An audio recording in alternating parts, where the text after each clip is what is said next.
뉴스인이 아니지만 지금 댓글에 김은지 기자 왜 이렇게 망가졌어요? 라고 하는 말씀하시는데 김은지 기자 휴가 갔어요. 휴가 갔고 제가 오늘과 내일 대타로 진행을 맡을 예정입니다. 그리고 수목금은 훌륭하신 다른 분이 또 대타를 맡을 예정입니다. 예, 오늘과 내일 이틀 진행을 맡을 저는 박성태 사람과 사회 연구소 연구실장이고요. 먼저 오늘 뉴스 같이 해주실 분들 소개합니다. 첫 코너 뉴스 리액션인데 쏟아지는 뉴스를 어떻게 봐야 할지 날카로운 분석 또 날카로운 소개를 해주실 분입니다. 나경희 시사인 기자 나와 있고요. 안녕하세요. 네, 안녕하세요. 시사인 나경희 기자입니다. 네. 그리고 오늘 뉴스 리액터는 신인규 변호사입니다. 안녕하십니까? 네, 안녕하세요. 월요일에 신인규입니다. 아, 월요일에 신인규. 월요일에 네. 매주 나오시는 거죠? 예, 월요일 시간을 책임지고 있습니다. 알겠습니다. 수요일은 안 나오시는 거죠? 예, 안 나옵니다. 알겠습니다. 물어봤어요. 궁금해서. 저는 오늘 제가 존경하는 우리 박성태 실장님과 함께하게 돼서 너무 영광이에요. 아니요. 저한테 존경한다고 해주지 말라고.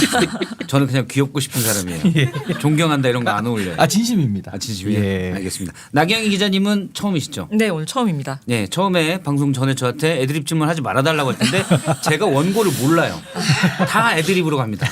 네, 죄송합니다. 네. 괜찮으시죠? 네, 땀이 좀 나는데 괜찮습니다. 끝나고 PD님한테 막 욕하고 그런 거 아니죠? 너희들 왜 저런 사람을 데리고 왔어? 그거 아니죠? 끝나고 보겠습니다. 네. 첫 번째 키워드부터 보도록 하겠습니다. 첫 번째 키워드는 나경희 기자님. 네, 육부처 장관 이수석 임명. 예. 어제 이재명 정부가 중요 부처가 많이 들어가 있습니다. 6개 부처 장관 후보자를 지명했고요. 민정수석을 포함해서 대통령실 수석 2명도 임명했죠. 네, 맞습니다. 이로써 이제 부처 19곳 중에 국토부와 문체부를 제외한 17곳이 채워졌는데요. 이번에는 기재부, 법무부, 행안부 등 중요 부처가 많이 포함이 됐습니다. 차관도 속속 지명하고 있고요. 우선 법무부에 정성호 민주당 의원을 후보자로 임명을 했습니다. 대표적인 친명계 좌장이죠. 이제 이재명 대통령과 사법연수원 동기이고 38년 동안 인연을 이어왔습니다. 사석에서는 편하게 호영호재하는 사이라고도 하죠. 그래서 이 대통령과 가까워서 발탁된 게 아니냐 이런 이야기가 나오니까 강훈식 대통령 비서실장이 오래된 직이라서 인사에서 배제될 이유도 없지만 그래서 발탁된 것도 아니다. 그래서 충분히 사업 개혁의 의지가 높고 그걸 실현시킬 적절한 인물이라고 판단을 했다라고 설명을 했습니다. 그리고 또 정 후보자와 함께 사법 개혁 의뢰 나설 파트너로 민정수석 자리에 봉욱 변호사를 발탁을 했습니다. 대검찰청과 서울중앙지검을 거쳐서 현재 김현장 로펌에 있죠. 그래서 검찰 내부 사정을 잘 알고 있는 인물로 평가가 되고요. 강훈식 비서실장은 이번에도 역시 출신 성분이 중요한 게 아니라 어떻게 검찰 개혁을 해나갈 것인지가 중요하다.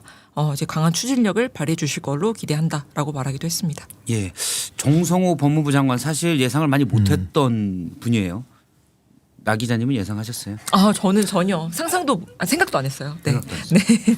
저도 안 했어요. 네. 기재부 장관 얘기도 잠깐 있었는데 법무부 장관으로 갔습니다. 봉욱 수석도 볼까요? 신인기 변호사님. 봉욱 신임 민정수석도 검찰 출신이어서 검사 출신이 또 민정수석이냐. 오광수 수석은 뭐 특수통이라는 얘기도 있었고요. 낙마했었죠. 어떻게 보십니까? 예, 뭐 민정수석이라는 자리 자체가 굉장히 중요한 역할을 담당합니다. 결국에는 예. 이 사법개혁을 잘 완수시킬 수 있는 대통령을 보좌하는 기관이고 또 공직기강 비서관실을 또 관장할 뿐만 아니라 인사검증도 여기서 민정수석실에서 하거든요. 예. 그래서 상당히 좀 좋은 분이 와서 좀 역할을 해줘야 된다라는 기대감이 있었는데 오광수 수석이 낙마한 이후에 사실은 많은 고심 끝에 이제 봉욱 전 대검 차장이 이제 지명이 됐습니다. 근데 그 봉욱 전 차장 같은 경우는 이제 민정수석으로서 사실은 이제 검찰을 아주 잘 이해하고 있는 인사다라는 평이 많고요. 또 인품이 상당히 좀 훌륭하다라는 예. 또 검찰 내부의 신망도 높은 인사다라는 평가가 좀 많고요. 다만 이제 좀 우려되는 부분은 이분이 이제 변호사 생활을 이제 김앤장이라는 대한민국 가장 최대 로펌이죠. 가장 예. 큰 로펌에서 생활을 좀 했기 때문에 그런 좀 이해관계에서 좀 자유로울 수 있겠느냐 이런 우려의 시각은 좀 있기는 하나 검찰 개혁이라는 것이 검찰 조직을 모르는 상황에서 완수해내기는 매우 어렵겠다라는 이재명 대통령의 나름의 판단이 좀 작용한 거 아니냐라는 생각이 듭니다. 사실 이재명 대통령에 대한 또 강한 지지층에서는 민정수석이 검사 출신이 가만 안 된다. 특히 특수통 안 된다. 또 김앤장 대한민국을 밑에서 움직이는 로펌 아니냐. 이런 비판들이 있기 때문에 약간 거부감을 가질 수도 있는데 그래도 검사 출신한다는 건 검찰 잘하는 사람이 검찰 개혁해야 된다. 이런 게 더 많이 반영됐다. 이렇게 봐야 되나요?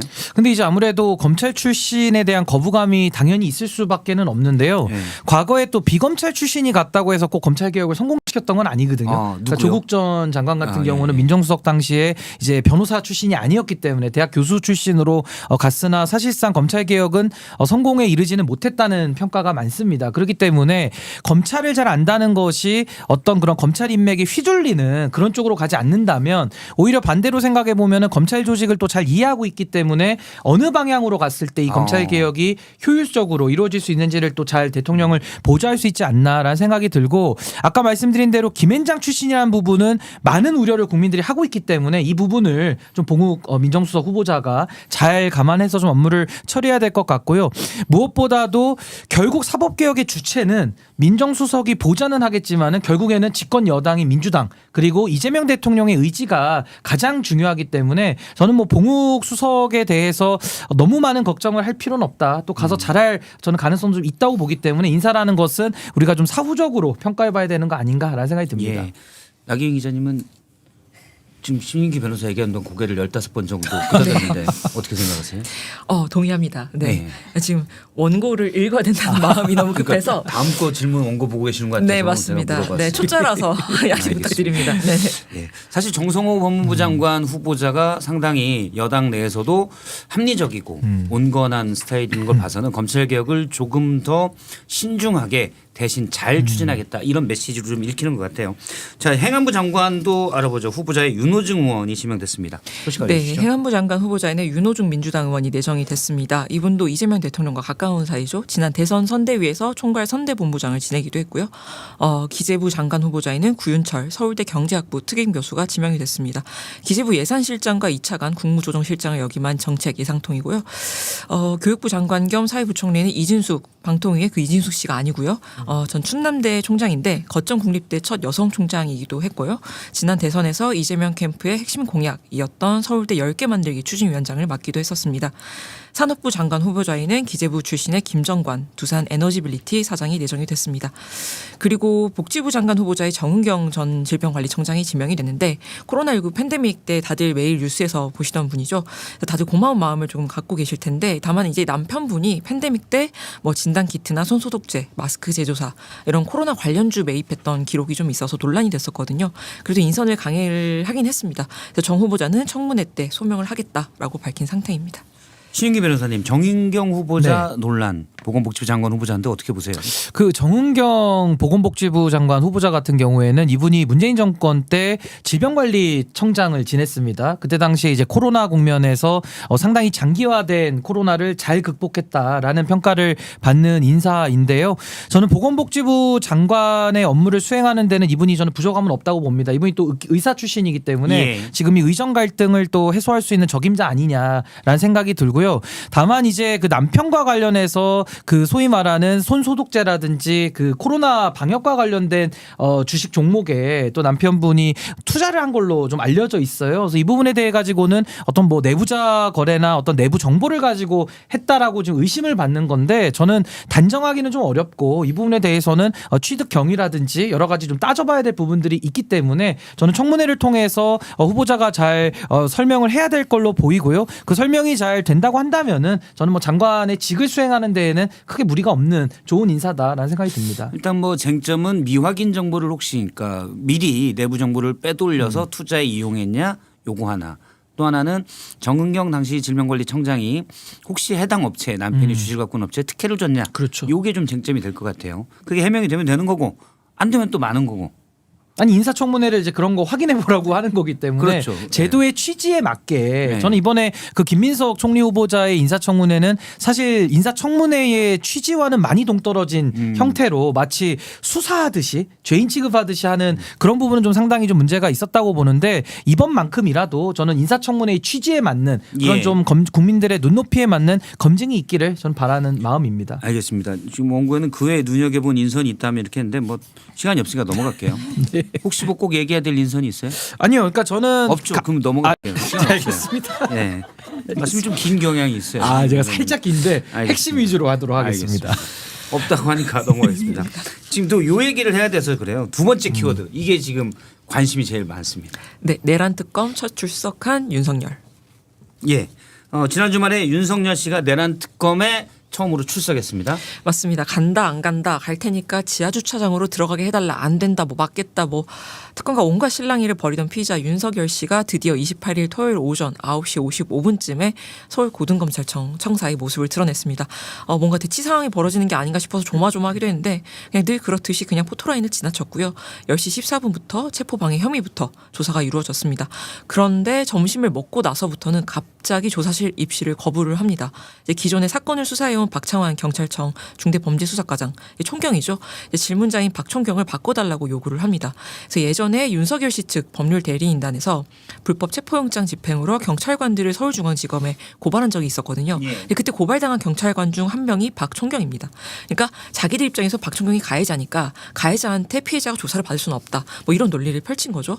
그래서 또다시 옥신각신 실랑이가 오갑니다. 원래 특검이 점심 먹고는 이제 체포 방해랑 비하폰 기록 삭제 혐의 이런 걸 조사하려고 했는데 윤석열 씨가 조사실에 들어오질 않아요. 그래서 특검이 이제 그 수사를 방해하는 정도가 선을 넘고 있으니까 변호인에 대해서 수사를 착수할 수도 있다 이렇게까지 했는데도 설득에 실패를 합니다. 그래서 어쩔 수 없이 오후 4시 45분부터 이제 점심 먹고 한참 지난 후죠. 오후 4시 45분부터 비상계엄 당시 국무회의 의결 과정 그리고 국회 계엄 해제안 의결 방해 이걸 조사를 하기 시작합니다. 이때 질문한 사람이 박 총경이 아니라 김종국 부장검사 조재철 부장검사였거든요. 그래서 결국 윤석열 씨가 조사를 마치고 귀가한 거는 하루가 꼬박 지난 00시 59분 그러니까 약 15시간이 있었던 건데 사실 실제로 신문이 진행된 시간은 5시간 정도밖에 안 됐던 겁니다. 그리고 2차 출석 기일 관련해서 또 싸웁니다. 내란 특검은 원래 오늘 그러니까 6월 30일 월요일에 다시 나와달라라고 통지를 했는데 윤석열 씨 측은 피의자 건강이 안 좋고 재판 방어권 보장을 위해서라도 좀 촉박하니까 미뤄달라라면서 7월 3일 목요일 이후로 출석 일정을 미뤄달라는 의견을 냈거든요. 그래서 특검은 한 발 양보를 해서 그러면 7월 1일 화요일 오전 9시에 출석을 해라라고 했습니다. 그러면서 이제 조사 일정 협의는 합의 대상이 아니다라고 말을 했는데 윤석열 씨가 또 기어코 한마디를 덧붙입니다. 협의도 없었다. 그리고 이제 방금 들어온 소식인데요. 윤석열 씨 쪽에서 재차 7월 3일 이후로 출석 날짜를 변경해달라라고 요구를 했다고 합니다. 7월 3일 날 내란 뭐 형사 재판도 있는데 어쨌든 그 이후로 해달라 이거죠. 예, 신 변호사님. 일단 그 박창환 총경이 조사한다니까 경찰은 싫다. 특히 박창환 총경은 싫다. 이거 뭐 어떻게 해석해야 될까요? 우선은 좀 따져볼 부분이 있는데요. 저는 검사 출신인 윤석열 피의자의 선민의식이 바로 된 거 아니냐. 그러니까 결국에는 검사한테는 수사받을 수 있지만은 경찰한테는 받을 수 없겠다라는 저는 그 선민의식이 발휘된 것 같고요. 또 하나는 과거에 윤석열 씨도 그 특검팀이 있을 때 특검이라는 조직이 검찰도 들어오고 경찰도 들어오고 다양하게 들어와서 사실 검사만 오는 게 아니라 검찰 수사관들도 들어오거든요. 누가 조서를 받는가가 중요한 게 아니라 특별검사의 지휘감독하에서 한다라는 게 핵심인데 이걸 뻔히 아는 윤석열 씨가 이걸 가지고 트집을 잡는다는 거는 자기 모순 아니냐. 그리고 더 나아가서 그 수사권 논란이 있을 때 공수처가 수사할 때는 막 경찰이 수사하면 수사권이 있으니까 가서 경찰 조사 받겠다고 또 그렇게 얘기했던 게 기억이 나거든요. 근데 이제 와서는 또 경찰이 하니까 못하겠다. 좀 말이 안 된다라는 생각이 들고 또 하나는 고발당했으니까 못한다. 아니 그러면은 윤석열 씨가 만약에 극단적인 얘기지만 지금 특검의 구성원들을 전원을 다 고발하면 그 사람들 다 교체해 줘야 됩니까? 그러니까 이게 말이 안 맞는 거거든요. 네, 말이 안 맞아요. 제 말이 훨씬 잘 들리실 겁니다. 그래서 저는 변호사라 그런지 이런 법조문 쪽에는 그게 아니라 있는 얘기를 상식적인 얘기를 하니까. 상식적인 예. 그래서 저는 저런 좀 말 같지 않은 궤변에 너무 끌려다닐 필요는 없고 전 조은석 특검이 잘 선을 걷다고 보고요. 저는 법과 원칙대로 평범한 분들에게 들이대는 그 법의 잣대대로 전 윤석열 씨에 대해서 성역 없이 저는 강도 높은 수사를 해야 된다. 저 그렇게 봅니다. 들이대는보단 적용되는 이런 게 적용되는. 네. 그게 나을 것 같아요. 네, 좋은 표현을 예쁘고 좋은 표현 쓰겠습니다. 법을 평범한 분에게 들이댄다고 하기 조금 그렇잖아요. 좀 와닿지 않나요? 들이댄다고 하면 조금 덜 와닿아요. 덜 와닿. 네. 알겠습니다. 적용되는 지금 쪽으로 어떻게 하겠습니다. 보십니까? 나경희 기자님 보시기에는. 자꾸 물어보신 당황스러운데 근데 아까 이렇게 막 해봐야 돼요.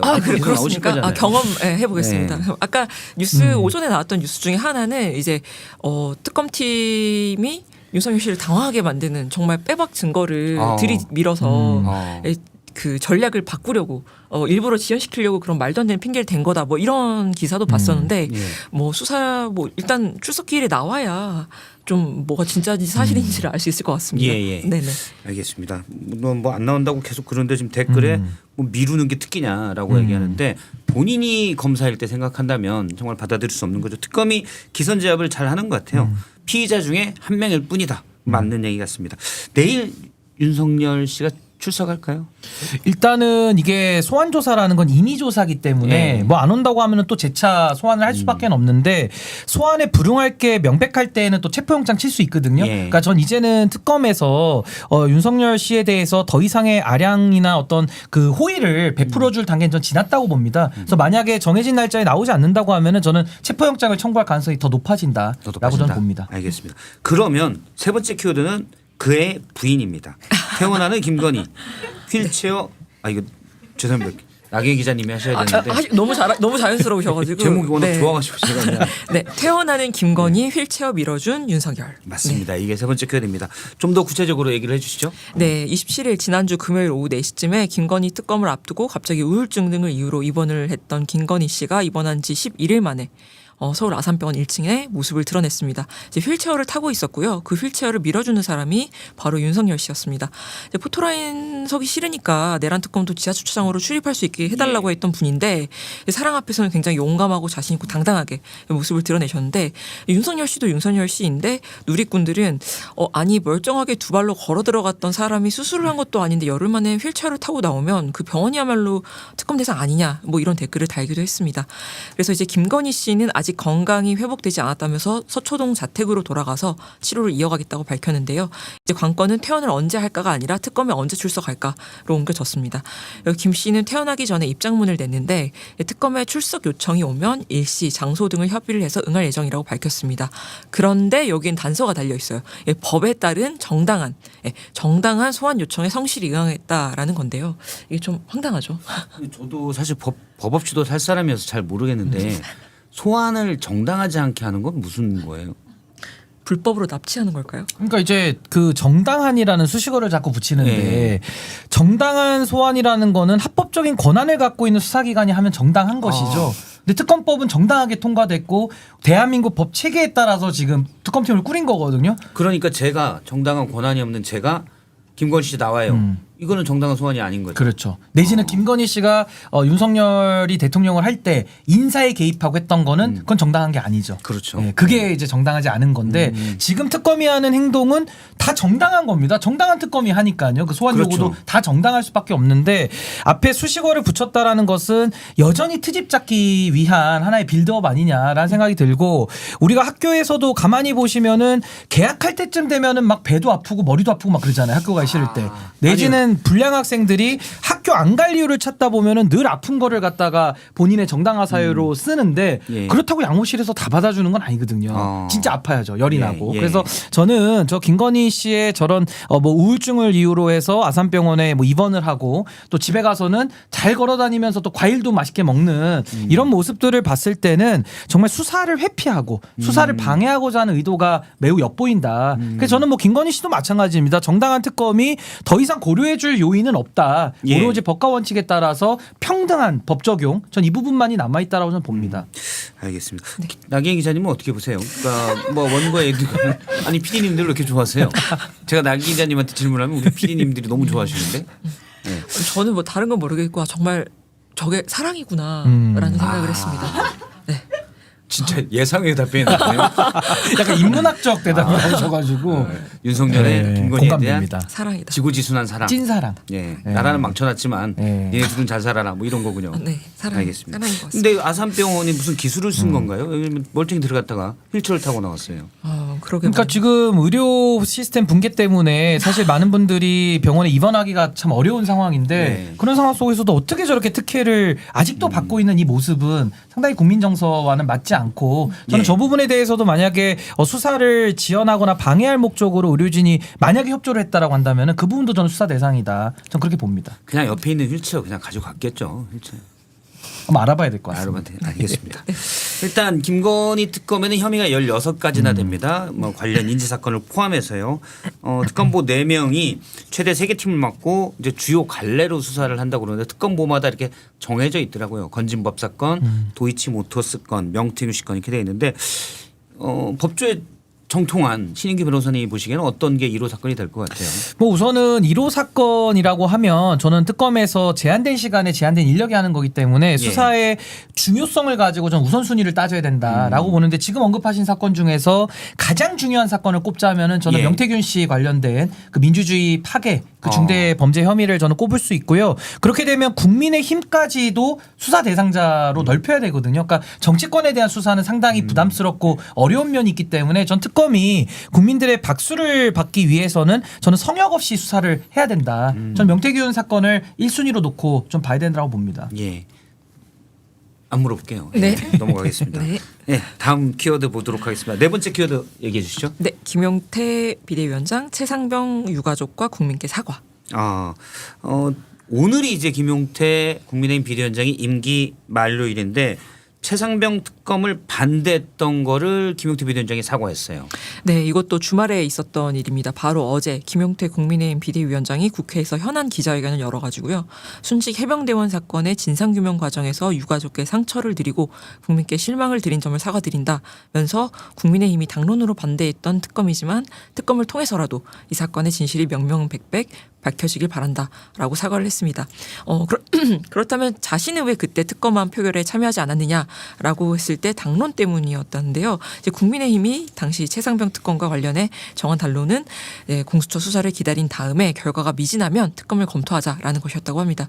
그러면서 비록 국민의힘이 당론으로 반대했던 특검이지만 이게 정말 다시 군인의 명예를 회복할 수 있기를 바란다라고 덧붙였는데 최해병 특검은 오는 7월 2일에 임성근 전 해병대 제1사단장에게 출석하라고 통보한 상황입니다. 예.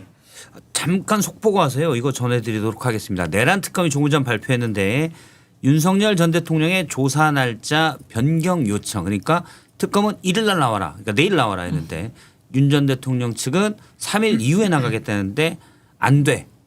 받아들이지 않기로 했습니다. 이거 잠깐 코멘트 해주신다면? 예, 그러니까 지금 윤석열 씨 쪽에서 이 특검 수사에 협조하지 않고 사실상 수사를 방해할 의도들을 여러 차례 보여왔기 때문에 지금 재차 소환에 대해서도 날짜 가지고서 옥신각신 계속했거든요. 그러니까 여기에 대해서 더 이상 특검이 윤석열 쪽에 끌려다니지 않겠다. 거기에 예. 대해서 저는 명확하게 의지를 표현한 거고요. 저 날짜에 안 나오면은 이제 조사 소환 불응으로 간주해서 이제 영장을 또 재차 청구할 가능성이 높아질 것으로 보여집니다. 이제 공은 윤 전 대통령 측에 있는데 영장 청구가 되도록 안 나갈지 아니면 나갈지 요거 지금 나가게 되면은 자존심이 많이 상할 거예요. 좀 아마 고민이 좀 될 것 근데 같아요. 안 나가면 또 잠이 안 올 걸요. 언제 또 영장 언제 칠지 잡아올까 모르니까. 예. 뭐 이래나 저래나 힘듭니다. 네, 사실은. 이미 지금 예. 1패예요. 사실은 지하주차장으로 간다고 굳이 지하주차장으로 어두운 곳을 좋아하는 습성을 알겠는데 근데 이제 차단을 아예 해버렸잖아요. 특검에서. 그래서 이제 현관으로 갔잖아요. 지금 윤석열 1패. 그런데 지금 내일 나가냐 안 나가냐 요거 은근히 자존심 싸움도 있거든요. 기싸움이죠. 그러니까 기싸움이죠. 소위 말 씨름으로 좀 이제 삿바 싸움인데 네. 여기서 근데 특검도 물러날 수 없거든요. 그렇죠. 여기서 물러나면 계속 윤석열 쪽에 끌려다니는 모습. 그럼 수사도 안 되고 죽도 밥도 안 되는 거예요. 제가 이제 법조 했던 분들 많이 들어보니까 조은석 특검 스타일이에요. 일단 기선제압. 그 피의자 한 명 말을 다 들어주면 안 된다. 특히 고위 관료, 뭐 장성 이런 사람, 국회의원 이런 분들일수록 기가 세니까 니네 검사들이 날 어떻게 해? 이런 게 좀 있기 때문에 처음에 목에 힘을 빼놔야 된대요. 그래서 막 몰아붙이는 거예요. 근데 내일 나오라니까 나가야 되겠죠. 나갈지 안 나갈지는 내일 아침에 이제 좀 볼 것 같습니다. 아마 윤 전 대통령 측에서도 입장 발표가 조금 뒤에 있을 것 같아요. 자, 일단 다시 돌아와서 김용태 비대위원장 얘기를 하도록 하겠습니다. 지금 이건 김용태 비대위원장 혼자 얘기를 한 거죠. 내 생각이 그렇다. 그러니까 당론이나 이런 게 아니라. 근데 왜 이제서야 그럴까요? 김용태 비대위원장은. 아 이거 신인기 변호사님. 저한테 여쭤보신 네, 건가요? 죄송합니다. 질문을 많이 하셔가지고 헷갈렸습니다. 죄송합니다. 아니, 그러니까 저는 김용태 비대위원장이 오늘 이제 퇴임을 하면서 이제 국민들께 뭐 사과를 한 건데 저는 제2의 개사과로 봅니다. 결국에는 국민들에게 말 가지고만 사과하는 거는 의미가 없거든요. 예. 행위가 따라와야 되는 건데 그동안에 김용태 의원이 보였던 태도를 보면요. 최혜병 사건, 그 최혜병과 관련된 그 억울한 죽음을 밝히려고 했던 박정훈 대령이 무고를 당한 사건입니다. 이게 예. 2년째 되거든요. 그럼 지난 2년 동안 김용태 의원은 어디서 어떤 역할을 했는지를 국민이 묻지 않을 수가 없습니다. 근데 아무것도 해결되지 않았고 그동안에 어떤 목소리도 내지 않았다가 이제 와서 모든 것이 잘못됐다라는 식으로 얘기하고 사과하는 것은 그 진정성을 믿기가 매우 어렵다. 그래서 저는 사과도 TPO가 있고 그 때와 예. 장소가 있는 건데 저는 많이 좀 때를 실기했기 때문에 저는 김용태 의원이 아무리 사과를 해도 국민들이 진정성 있게 받아들이지 않을 것이다. 거다. 저는 그렇게 봅니다. 알겠습니다. 다음 질문 원고에는 오늘 김용태 퇴임하는데 앞으로 국힘의 미래는 이렇게 돼 있는데 한마디로 정리할까요? 어둡죠? 매우 어둡습니다. 네, 저도 그 지하 얘기 주차장 하려고 같습니다. 했는데. 알겠습니다. 예, 매우 어둡습니다. 지하주차장이다라는 예. 신인기 변호사의 얘기했습니다. 마지막에 코너입니다. 신인기의 원샷 원킬. 오늘 준비한 원샷 원킬은 뭡니까? 예, 오늘 원샷 원킬 저기 여의도로 한번 가보겠습니다. 자, 그 여의도로 저기 이렇게 제대로 해보세요. 가보면요. 나경원 의원의 그 소위 말하는 국회에서 철야 농성하는 장면이 나옵니다. 근데 저게 지금 뭐냐면은 김민서 후보자 임명에 대해서 철회해라. 라는 주장을 또 하고 있고요. 또 법사위원장을 내놔라라는 주장을 하고 있는데 일각에서는 지금 나경원 의원이 중심이 돼서 매일 지금 라이브 방송을 찍고 있거든요. 거기서 지금 의원들을 줄 세워가지고 사실상의 토크쇼 MC를 보고 있습니다. 우리 박성태 실장님처럼 MC를 보고 계시는데 네. 우린 방송이잖아요. 근데 저분은 지금 방송하는 게 아니라 정치를 하시는데 왜 방송을 하고 있냐. 그래서 의도를 추측해 보자면은 차기 전당대회를 위한 하나의 몸풀기 아니겠는가. 지금 앞에 모니터에 사진이 있는데 이 사진 좀 화면에 띄워줄 수 있나요? 네? 나가고 나갔어요. 있다고 하시네요. 아, 이미 나갔다. 죄송합니다. 죄송합니다. 예. 예. 죄송해요. 말 끊어서. 아니 그래서 굉장히 좀 여당에서도 지적하는 부분이 좀 너무 여유로워 보인다. 무슨 호캉스 비슷하게 좀 선풍기도 갖다 놓고 또 비싼 김밥을 놓고 드시는 게 또 이렇게 사진이 찍혔나 봐요. 저도 사진 몇 장 봤는데 그냥 여름 캠핑이에요. 뭐 그런 느낌을 주고 있습니다. 그래서 뭐 어떠한 뭐 농성의 그런 진정성이 느껴지지도 않고 아까 제가 설명드린 대로 차기 당권을 위한 하나의 본인의 그런 선거 전략을 가지고 지금 움직이는 거 아니냐라는 그런 비판이 또 있기 때문에 나경원 의원의 저런 행동들에 대해서는 아마 당 내외에서는 많은 비판이 또 쏟아질 수밖에 없다라는 생각이 듭니다. 알겠습니다. 로텐돌 캠핑 농성이라고 지금 얘기들이 되고 있는데 그 마지막으로 들었습니다. 슈퍼챗 하나 소개를 하겠습니다. 아, 임금님께 캔디님. 잠깐만요. 나 기자님 왜 웃으셨어요? 아닙니다. 그 화면에 지금 떠 있는데 지금 슈퍼챗 내용이 돈 들어오니까 좋아서 웃습니다. 네. 지금 내용에 방금 불만이 좀 있으신 것 같은데. 아니요, 아닙니다. 내용은 네. 저렇습니다. 저희 성태형 심성이 없고 착한 사람입니다. 제작진 여러분 잘 부탁드립니다. 이분 사람 볼 줄 아시는 분이에요. 저도 좀 아는 분이긴 한데. 달콤한 분이시네요. 예, 캔디. 사람 볼 줄 아는 분이세요. 고맙습니다, 캔디님. 예, 네 오늘 두 분 여기까지 얘기를 듣도록 하겠습니다. 어땠습니까 처음? 떨리고 좋았습니다. 떠는 걸 좋아하시는군요. 알겠습니다. 네, 오늘 두 분 말씀 고맙습니다. 예, 감사합니다. 감사합니다. 네, 광고 안내하도록 하겠습니다. 인터넷 비교원이 준비한 최대 128만 원의 혜택 놓치지 마세요. 인터넷 신규 가입 시 인터넷 TV 신규 가입 시 48만 원, 휴대폰 구입할 때 50만 원, 정수기는 30만 원입니다. 인터넷 가입과 동시에 현재 쓰고 있는 휴대폰의 통신사만 변경하면 최대 30만 원의 혜택을 받을 수 있습니다. 23년 동안 60만 명 누적 가입자, 현금 사은품은 984억 원이 지급됐고요. 한 건의 보안 사고도 없었습니다.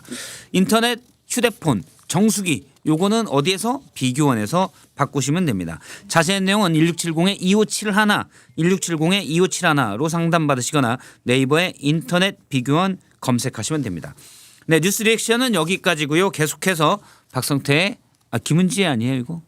네, 김은지의 인터뷰 코너가 시작됩니다. 좋아요와 구독 부탁드립니다.